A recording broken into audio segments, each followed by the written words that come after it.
Hello everyone, welcome to nursing chronicles YouTube channel. आज के इस वीडियो में हम अपकमिंग नॉर्सिट एग्जाम के लिए मल्टीपल चॉइस क्वेश्चन को सॉल्व करेंगे। आज के सीरीज का फर्स्ट क्वेश्चन ही हमारा, which drug is contraindicated in A patient with acute heart failure and severe hypotension. एक पेशेंट है हमारे पास एक्यूट हार्ट फेलियर और सीवियर हाइपोटेंशन वाला, तो यहाँ पर कौन सी होगी जो कि इस पेशेंट के अंदर कॉन्ट्राइंडिकेटेड रहेगी? Option A furosemide, option B nitroglycerin, option C digoxin, option D metoprolol. Right answer रहेगा हमारा यहाँ पर ऑप्शन बी नाइट्रोग्लिसरीन। अब यहाँ पर बात आई है नाइट्रोग्लिसरीन की, तो इसका रेशनल क्या है वो भी हम देख लेते हैं। नाइट्रोग्लिसरीन जो होती है वो पोटेंट वासोडायलेटर होती है। इसकी वजह से क्या होता है, प्रीलोड और आफ्टर लोड दोनों डिक्रीज होता है। सीवियर हाइपोटेंशन वाले केसेस के अंदर क्या होता है, हमारा जो बीपी है वो डेंजरसली और ज्यादा डिक्रीज हो जाएगा। इसीलिए हाइपोटेंशन वाले केसेस के अंदर हमारा नाइट्रोग्लिसरीन को देना कॉन्ट्राइंडिकेटेड रहता है।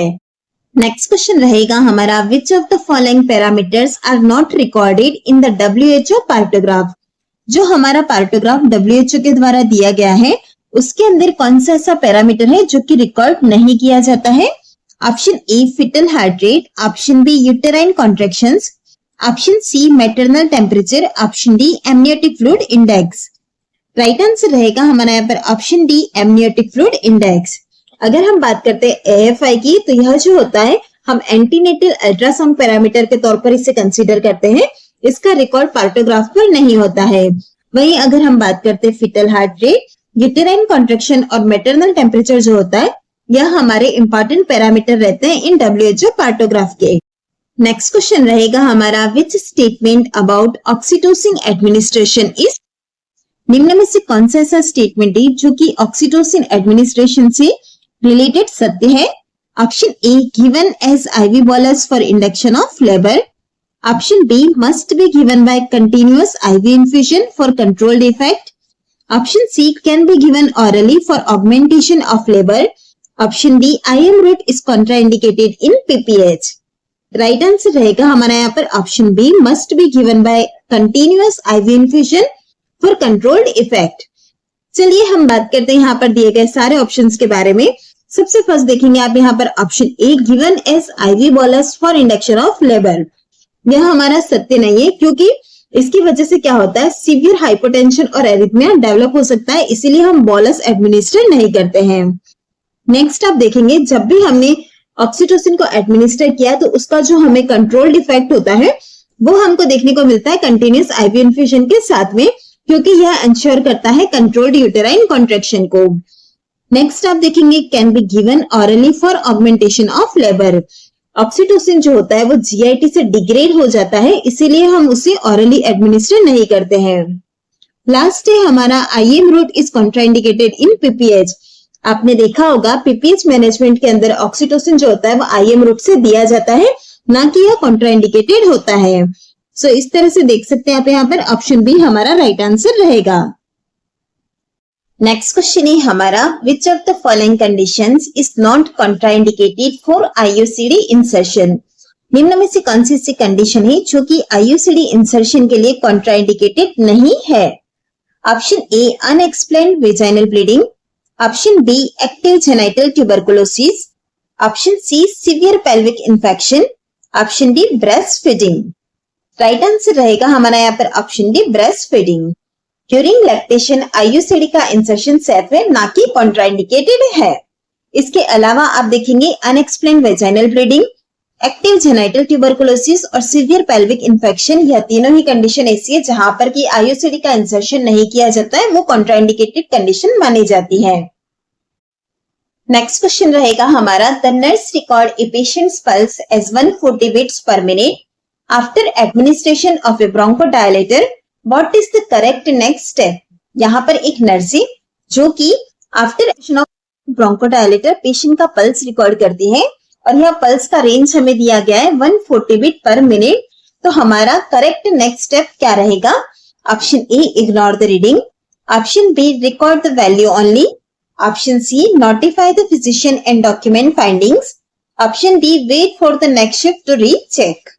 राइट आंसर है हमारा यहाँ पर option C notify the physician and document finding.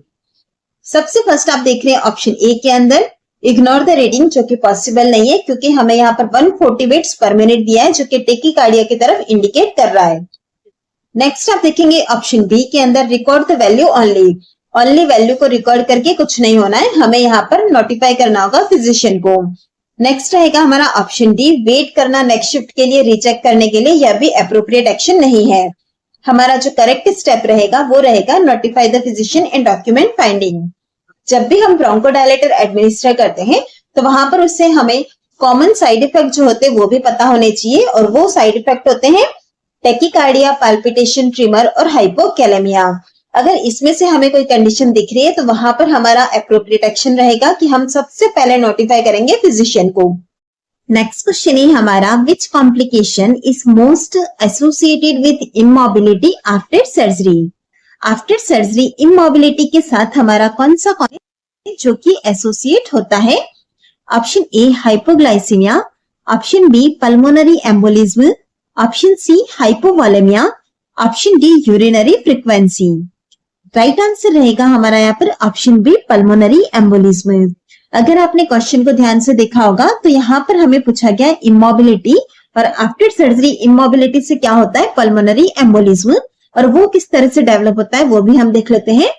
सबसे फर्स्ट आता है हमारा इमोबिलिटी, जिसकी वजह से क्या होगा? वीनस स्टेसिस होगा। वीनस स्टेसिस लीड कर सकता है डीप वेन थ्रोम्बोसिस को, जिसकी वजह से जो हमारा एम्बोला है वो ट्रैवल करता है लंग्स की तरफ, और वहां पर पल्मोनरी एम्बोलिज्म डेवलप होने के चांसेस रहते हैं। नेक्स्ट क्वेश्चन रहेगा हमारा, a patient with peptic ulcer haemorrhage suddenly develops tachycardia, hypotension and cold clammy skin, what does this indicate? हमारे पास यहाँ पेशेंट दिया गया पेप्टिक अल्सर हेमरेज वाला, सडनली इस पेशेंट के अंदर डेवलप हुआ है टैकीकार्डिया, हाइपोटेंशन और कोल्ड क्लेमी स्किन है, तो यह चीज हमें क्या इंडिकेट करती है?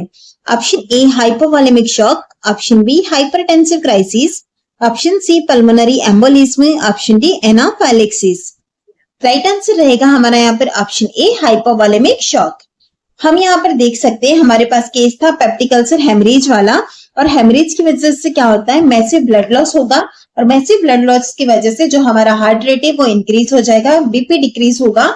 इसी के साथ ही कोल्ड क्लेमी स्किन, या तीनों ही चीजें हमें हाइपोवोलेमिक शॉक की तरफ इंडिकेट कर रही है। नेक्स्ट क्वेश्चन है हमारा, the murmur of aortic stenosis is best heard at. Aortic stenosis के अंदर जो मर्मर साउंड होता है वो बेस्ट हमें कहां पर सुनने को मिलेगा?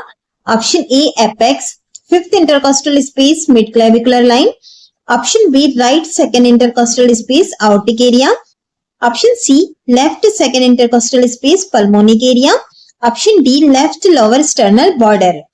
राइट आंसर रहेगा हमारा यहाँ पर ऑप्शन बी। हमें यहाँ पर जो दिया गया वो है हमारा आयोर्टिक स्टेनोसिस के अंदर मर्मर को सुनना, तो वो जो रहेगा हमें सेकंड इंटरकोस्टल स्पेस पर सुनाई देता है, और वो भी लेफ्ट साइड में नहीं बल्कि राइट साइड में सुनाई देता है। अब अगर इसके कैरेक्टरिस्टिक की बात करते हैं तो यह हार्श और सिस्टोलिक मर्मर होता है जो कि रेडिएट होता है कैरोटिड की तरफ। क्वेश्चन रहेगा हमारा, a nurse is viewing the cardiac monitor in A clients room and notes that the client has just gone into ventricular tachycardia. The client is awake, alert, and good skin color. What should the nurse prepare to do?